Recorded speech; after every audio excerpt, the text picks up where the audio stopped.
Hello everyone, this is OGAE Azerbaijan, and here we go again. And I tried so hard to let you in, but we couldn't fix our broken strings, and my lonely voice goes, ooh, ooh, ooh, ooh, ooh,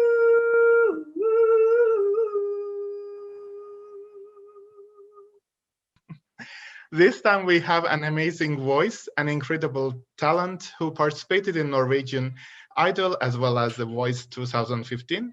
And he also qualified to the final of Melodi Grand Prix with his amazing ballad, My Lonely Voice. Hello, Kim. Hi. And welcome. Thank you. It's so nice of you to have me.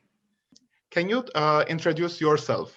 Who is Kim? Well, I'm a 30-year-old guy from a small town in Norway who's been taking my time to figure out if I wanted to be an artist or not. But I've always been singing, and I've been doing a lot of like shows and a lot of gigs and be a part of a couple of bands and well, I'm a guy who loves to have fun. I love to watch sports. I'm a big sports fan, but music has always been my safe spot and something that I love doing and enjoy doing and still do. You participated in music competition such as Idol, The Voice. Can you tell us your experiences in there? In 2007, I came third in the Norwegian Idol. I was 17 years old, had no experience. I had just been like singing at a couple of locals talent shows, and I always said that I wanted to do Idol. But when I became 16, I started I played handball, and went to a handball academy. But as I said, it only took like 3, 4 days before I got the mono. So I was really sick and couldn't work out for, I don't know, it was almost a year. So I figured out that I'm probably not going to be uh, as good handball player that I want to be. And I just wanted to follow my other passion, and that was the music. And I came third. It's crazy. I became like celebrity overnight, and we had to have guards if we wanted to go out and buy stuff. And it was crazy. A lot of gigs, and when you give a 7 or 18-year-old guy a lot of cash and fame, um, well, it was exciting times. I spent a lot of money, and I earned a lot of money. But I like bought dinners for my friends and wine, good wine, and clothes, and we just have a lovely time, and it was fun. But then you grow up, and after some years with a band, and figure out that before I moved to Oslo, I actually decided to start with music and started to study to be a real estate agent, because that was something that I thought I could do quite good. Um, but then got a message from a friend, and he said like, "Come to the open mic session. We need to hear you sing. It's been years." And I'm like, okay. Just grabbed a beer in the bar, I remember, and he just called me up and said like, "Oh, Kim, to the stage. It's going to be amazing. Just listen to this voice." And I remember the song that they were playing. It was "Easy" by the Commodores. Because I'm easy like Sunday morning. Um, and people were like, "Woo!" It was amazing, and the spark was like lit up again, and I felt like, yeah, I need to do this. So after some years in Oslo trying to study music and playing some gigs, I decided to do The Voice, and it was a good experience, but it wasn't as cool as I hope it would be. But I did have some opportunities afterwards, and I started singing professional after that in cover bands and party bands. That's what I actually been doing the last 3 4 years, or just being an entertainer and do other people's songs, and Great. standing on tables and just dance and sing. So it's been a great year and great journey towards where I am now. Amazing.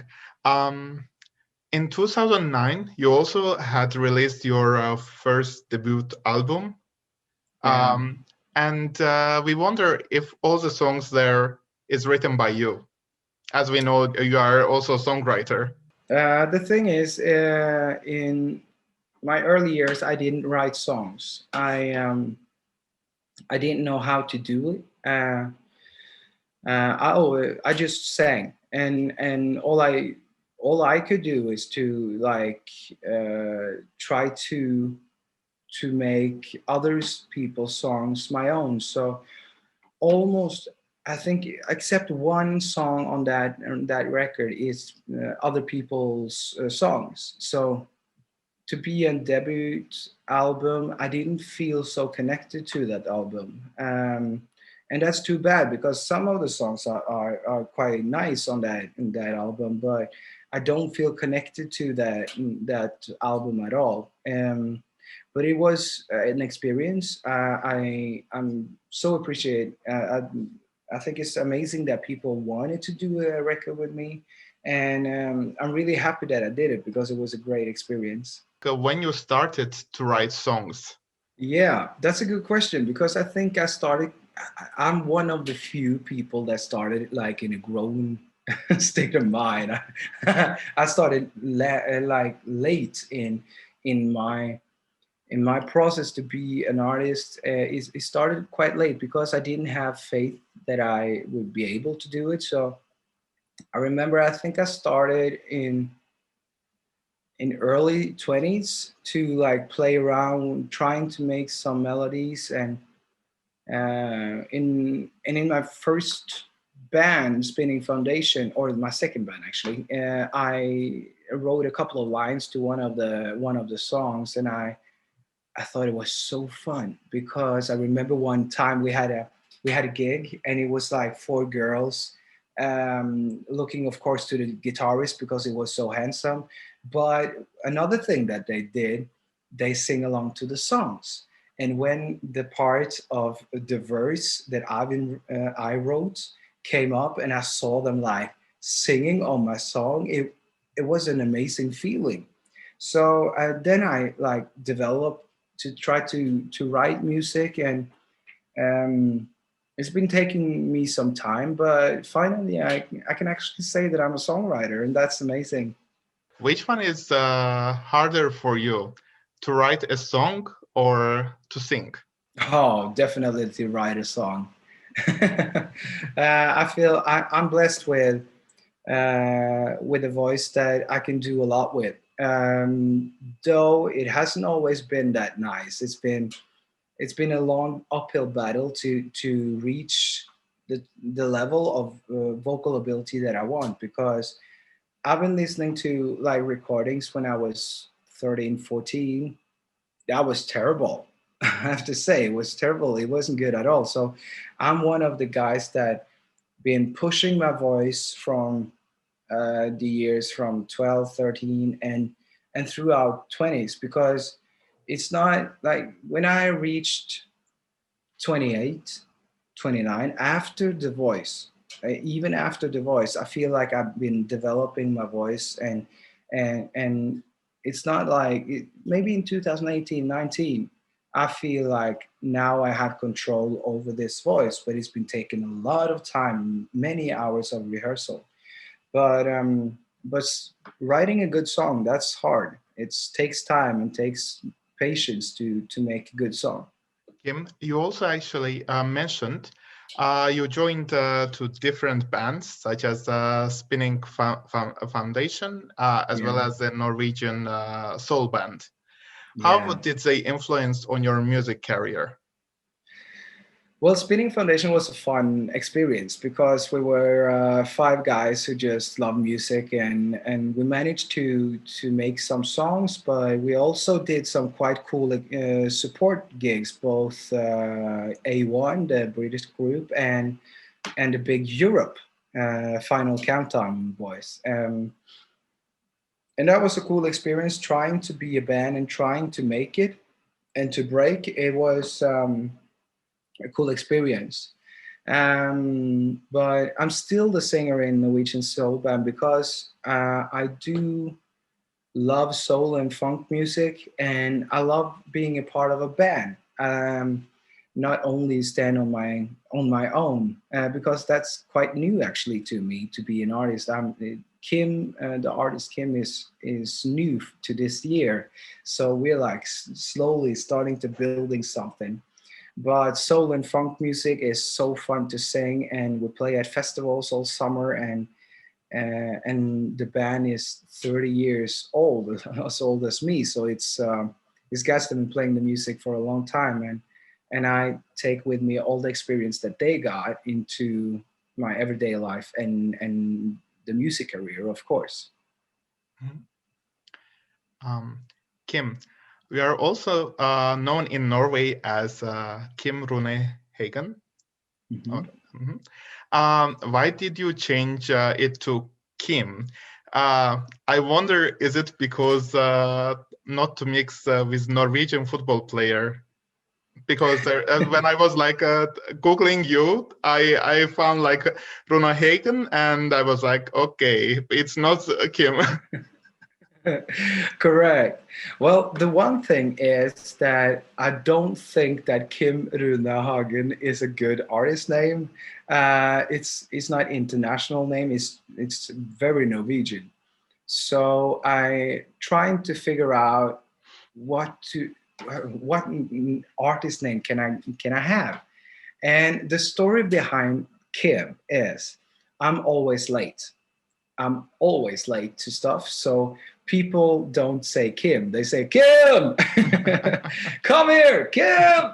So they say my name with like two eyes because it's just the way it's kind of pronounced for me. So and four letters artist name is a nice one because it looks nice on the paper, and Kim with two eyes is not like it's not like many other artists that got the name. So that's why I changed it to like switch from the singer in Norwegian soul band is Kim Runehagen, but the artist that stands on his own is Kim. So I wanted a artist name for myself.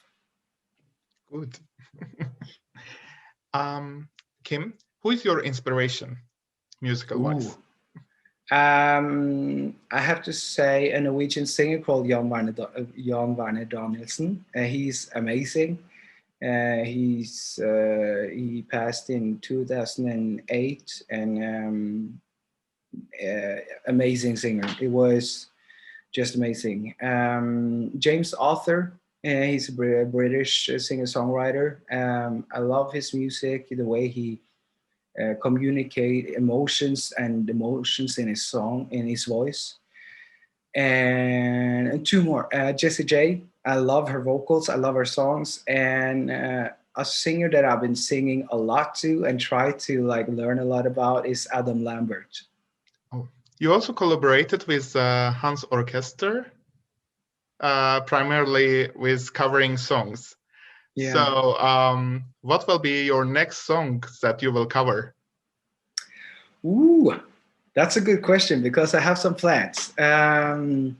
I'm probably before the finals. We're trying to make our schedule work, but hopefully this week I will go into studio and to cover some old Eurovision songs. So on my plate, I got Undo by Sanna Nilsson. Oh. Undo my...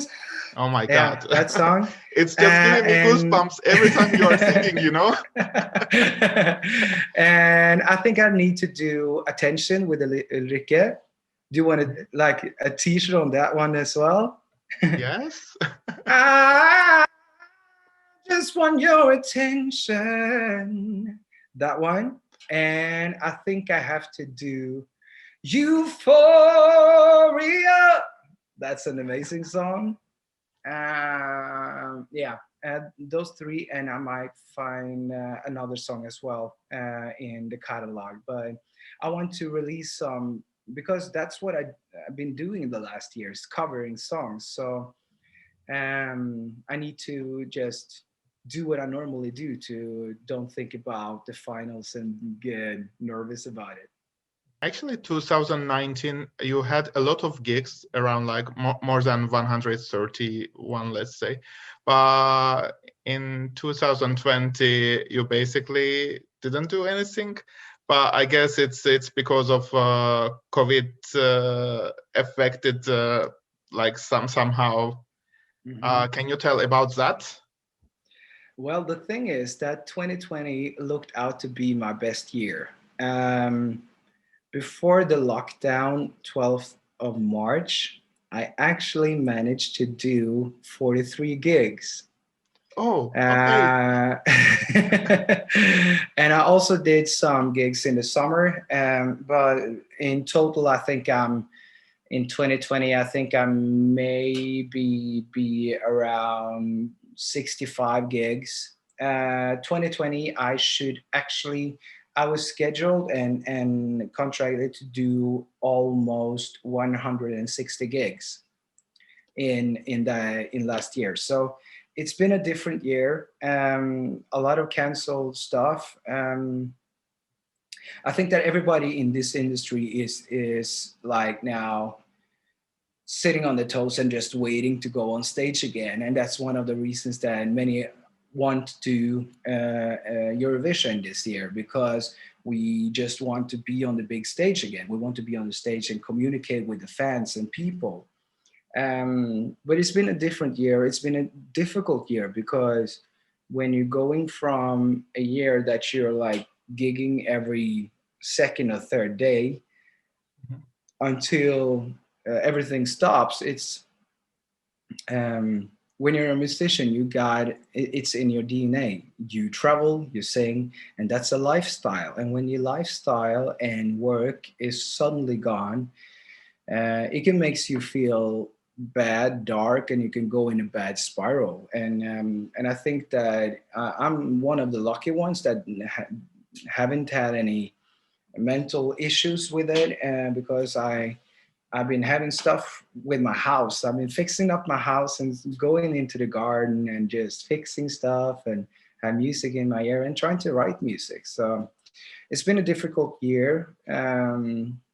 But sadly, I think actually 2021 would be even more difficult because it's going to be difficult to get out of this pandemic, and it's going to be difficult to get everyone in the world the vaccine that they need. But we just have to manage. It's just the way it is, and we have to do the best of it. Now we can actually continue with MGP questions. How actually it started?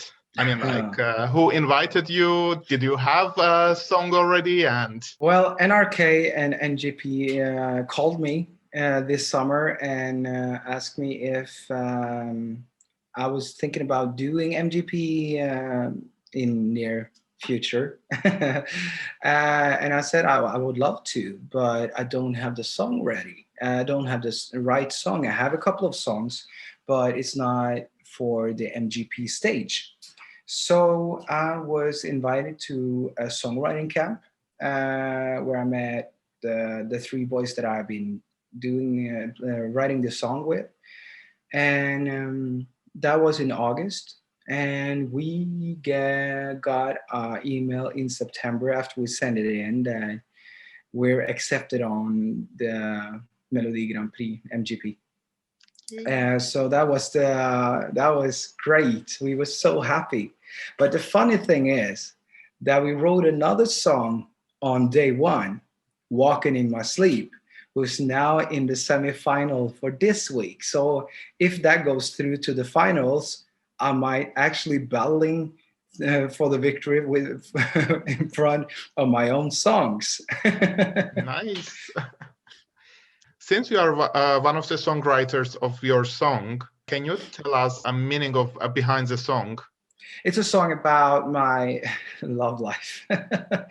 I was on a vacation in London in July in 2019, and I met a guy and we both thought that we were meant to be. We had the best weekend ever. And a couple of months later, I was visiting him again, and something was off. It was weird. We didn't have the same chemistry. It was something wrong with the whole situation. So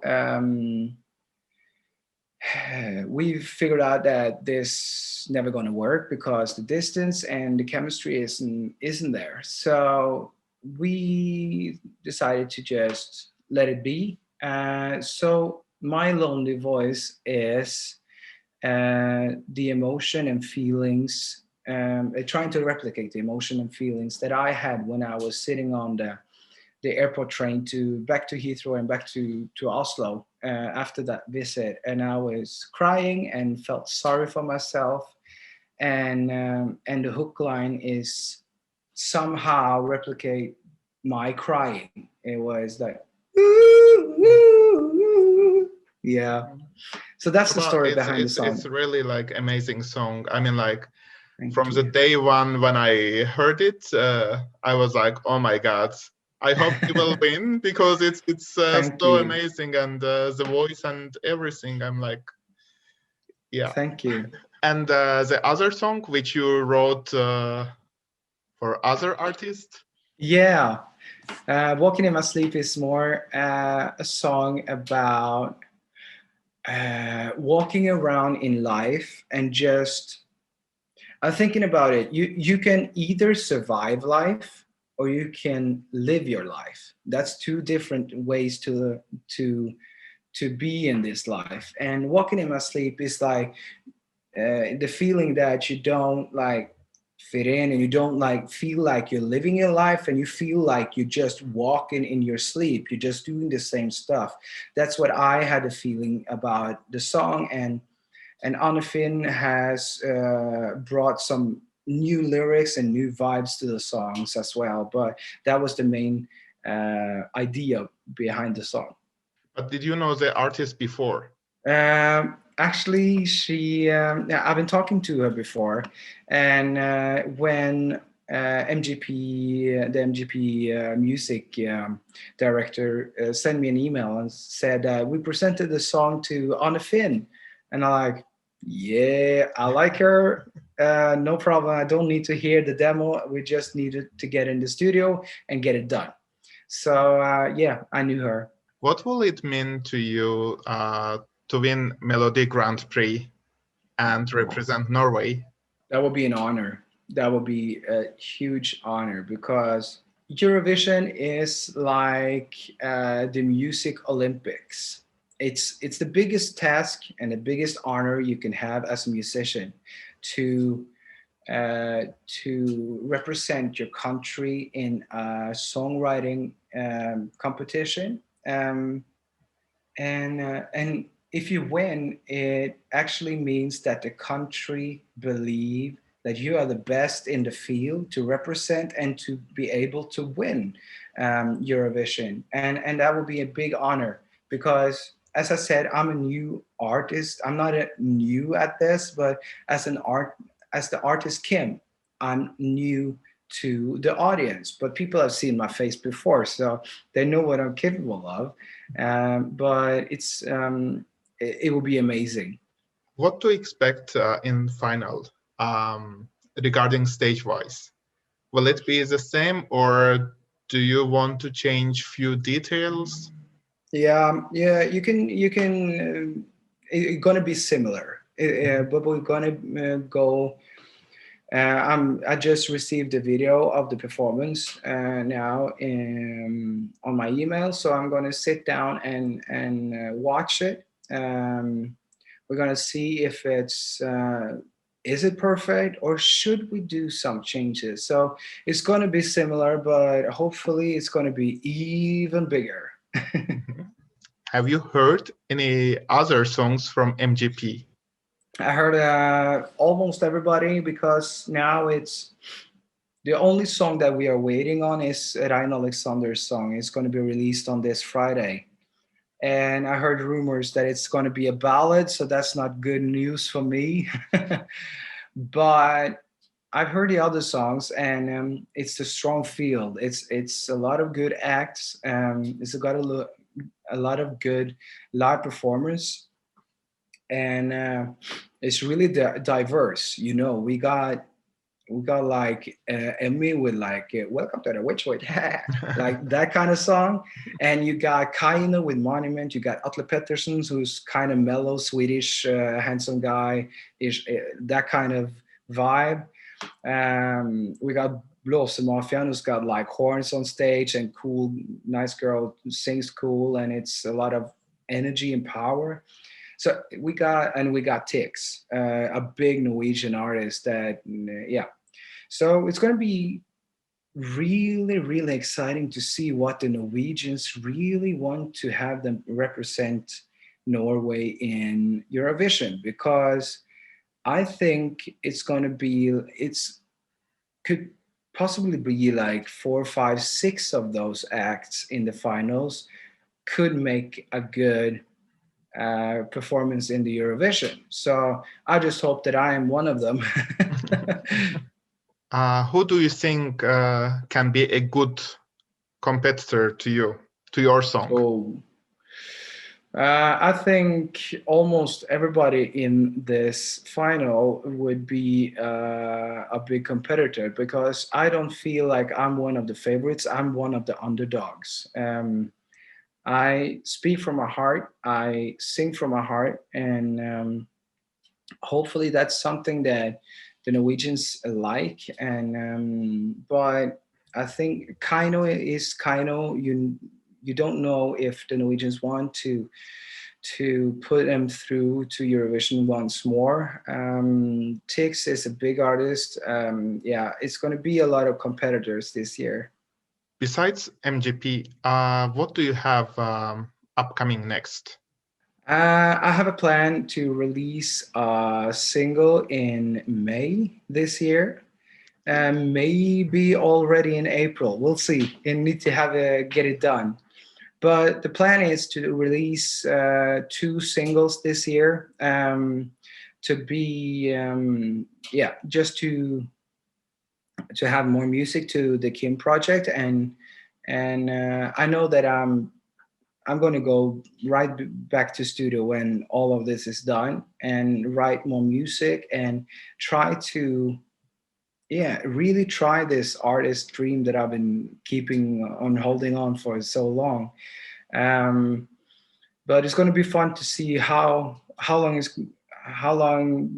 my popularity will last in MGP, and if people want to listen to my music afterwards. But I can assure you that next single will not be a ballad. It's going to be up tempo, and it's going to be a lot of attitude. I wonder if there's any possibility to kind of like play and sing something. Oh, that would be amazing. But I sold my piano, and I don't Okay. have any piano now. But I can sing though. Yes, of course. Okay. Let's do my lonely voice then.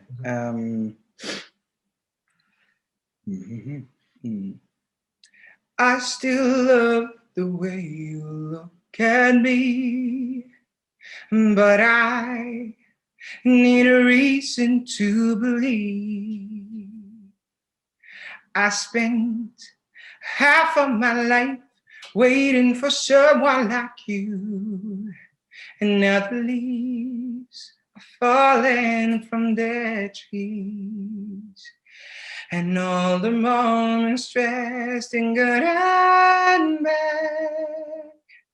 Even if I lose my soul, I know we can be normal. Time to leave it all behind and let's go.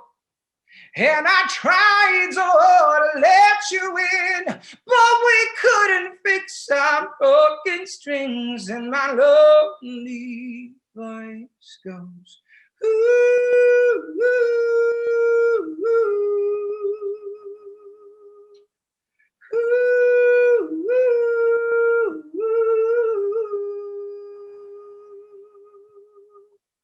Something like that.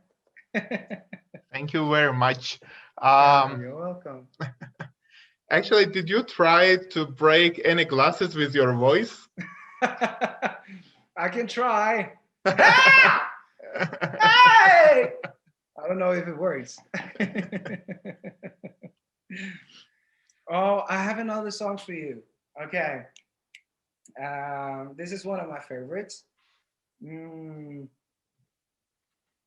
No matter how hard I try, you keep pushing me aside, but I can't break through.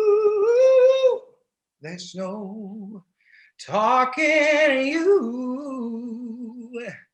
It's so sad that you leave it. It takes time to believe it, yeah. But after all said and done, you're gonna be the lonely one. No. Do you believe in life after love? I can feel something inside me say, I really don't think you're strong enough now. Do you believe in life after love? I can feel something inside me say, I really don't think you're close enough now.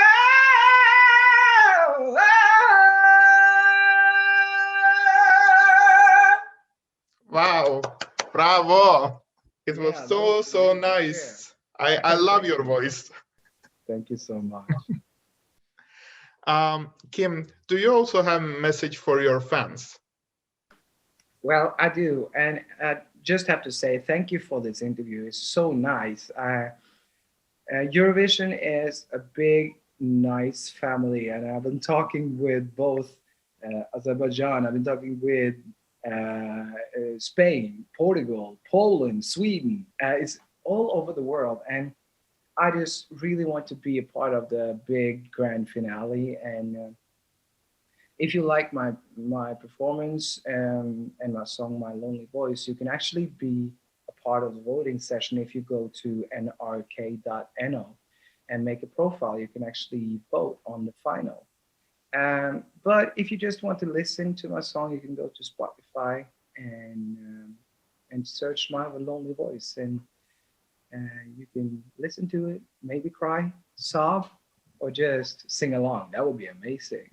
And I just wish you all the best and good Eurovision, because this year is going to be amazing. Thank you very much, Kim, and good luck in Melodi Grand Prix. Thank you. Have a good day. Okay.